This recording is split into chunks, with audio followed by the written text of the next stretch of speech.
Gente, com medo do aumento da abstenção, a campanha de Jair Bolsonaro planeja intensificar o apelo para que os eleitores esqueçam os feriados. Isso porque o segundo turno será entre 2 feriados. Então vamos conversar com o Pedro Teixeira para entender de que forma isso pode ou não, de fato, mexer com essa escolha do eleitor. Bem-vindo, Pedro. Bom feriado para você aí, conta pra gente. Tudo bem, Evandro? Tudo bem. Bom feriado para você também, para a Muri, para todo mundo que nos acompanha nesta quarta-feira aqui na CNN. O presidente Bolsonaro e a sua equipe não estão preocupados com este feriado do dia 12 de outubro, e sim com 2 feriados que estão próximos ao dia da votação do segundo turno. Dia 28 de outubro é dia do funcionalismo público. Sexta-feira, véspera da votação. E no dia 2, dia de finados, na quarta-feira, depois da votação do segundo turno. Isso faz com que as pessoas mais privilegiadas possam emendar e provocar um grande feriado. Então, de repente, sair na sexta-feira e voltar só na quarta, dia 2. E aí, a taxa de abstenção pode ser aumentada.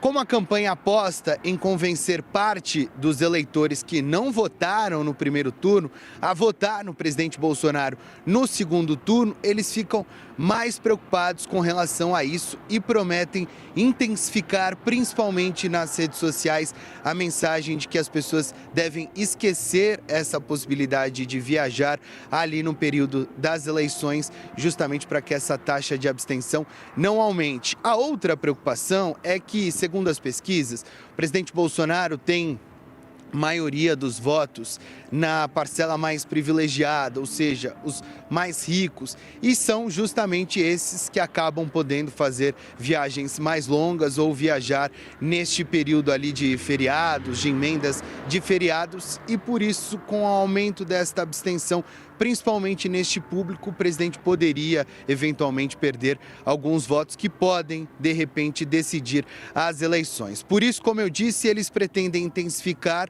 a campanha de diminuição de abstenção, principalmente nas redes sociais. Alguns vídeos com deputadas eleitas no primeiro turno, principalmente deputadas ligadas ao presidente Bolsonaro, já estão circulando nas redes sociais, pedindo para que as pessoas esqueçam os feriados, esqueçam essa possibilidade de viajar, justamente para que, de repente, a votação do presidente Bolsonaro no segundo turno não fique atrapalhada, não tenha um aumento de abstenção, principalmente de um público específico, mais rico, que possa diminuir a quantidade de votos no presidente. Essa é uma das preocupações porque, como eu disse, o presidente aposta em convencer os eleitores que deixaram de votar no primeiro turno para que eles sejam convencidos a votar nele no segundo turno para, de repente, conseguir reverter o quadro do primeiro turno contra o candidato do PT, Luiz Inácio Lula da Silva.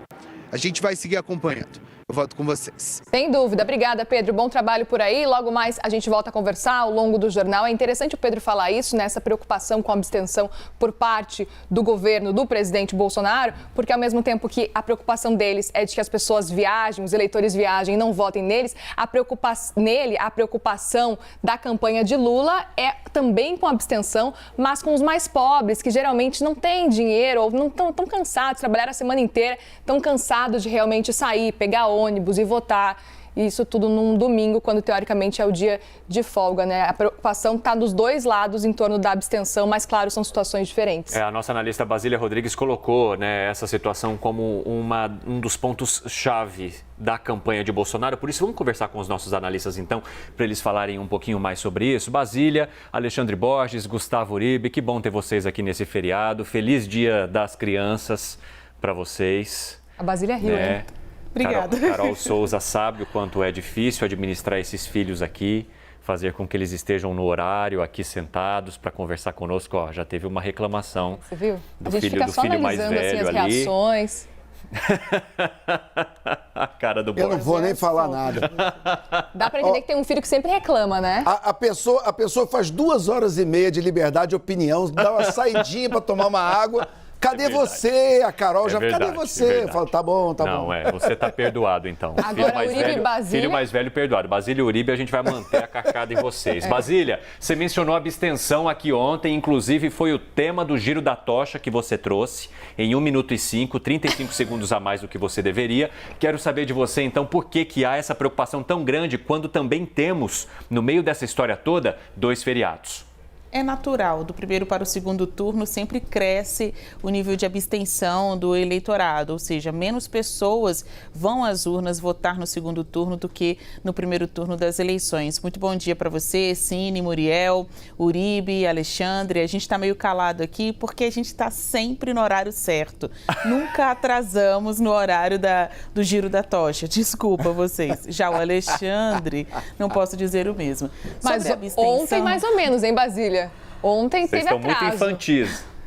Imagina, deixa disso. Vocês estão muito infantis hoje, viu? Hoje Jogando é a dia culpa das um no outro. crianças, tá uma loucura aqui. Sobre Continua, a abstenção, não pode atrasar, não pode faltar, especialmente as urnas para as campanhas. Ambas campanhas, tanto Lula quanto Bolsonaro, entendem que esse nível de abstenção Carol, eu vi aqui a apuração do Uribe. prejudica a soma no cômputo de votos, né? Especialmente a campanha do ex-presidente Luiz Inácio Lula da Silva. Há uma avaliação de que um dos fatores que prejudicou já no primeiro turno foi essa baixa no eleitorado de Lula, que não foi votar no primeiro turno.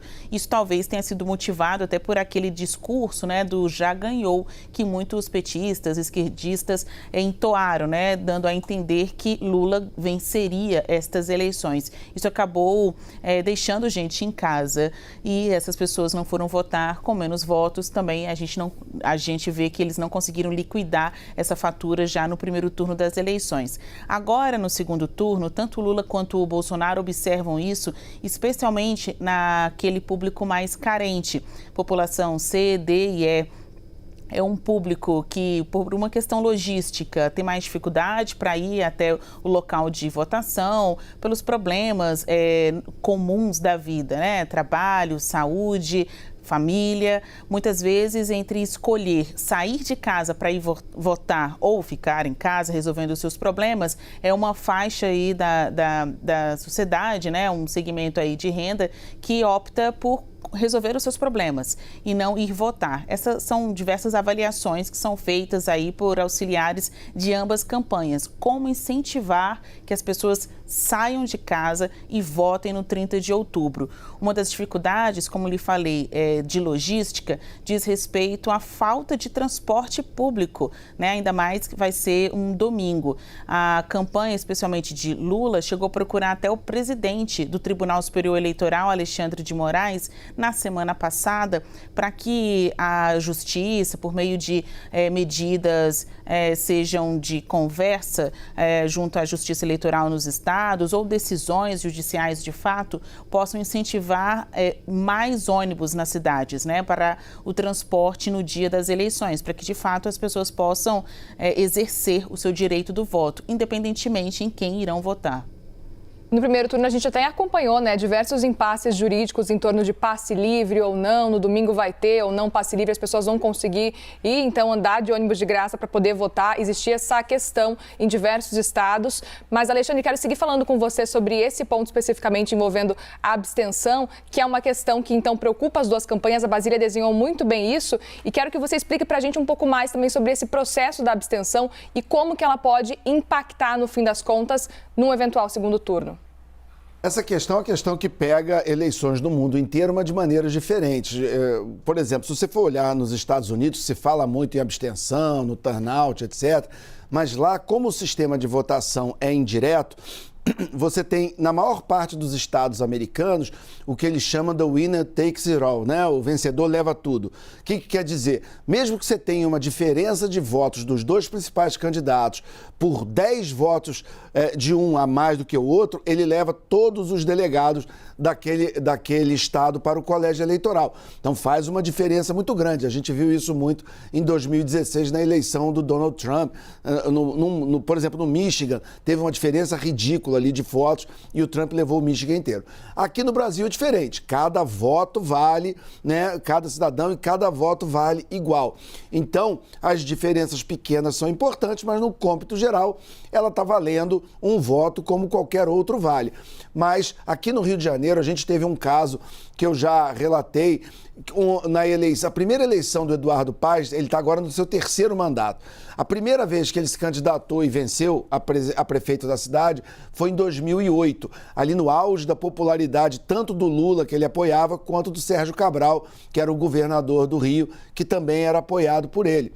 Ele disputava a eleição voto a voto ali com Fernando Gabeira, só que o Eduardo Paes tinha mais votação nas zonas mais periféricas, não por coincidência, onde Lula tinha mais voto, que era o seu grande transferidor de voto.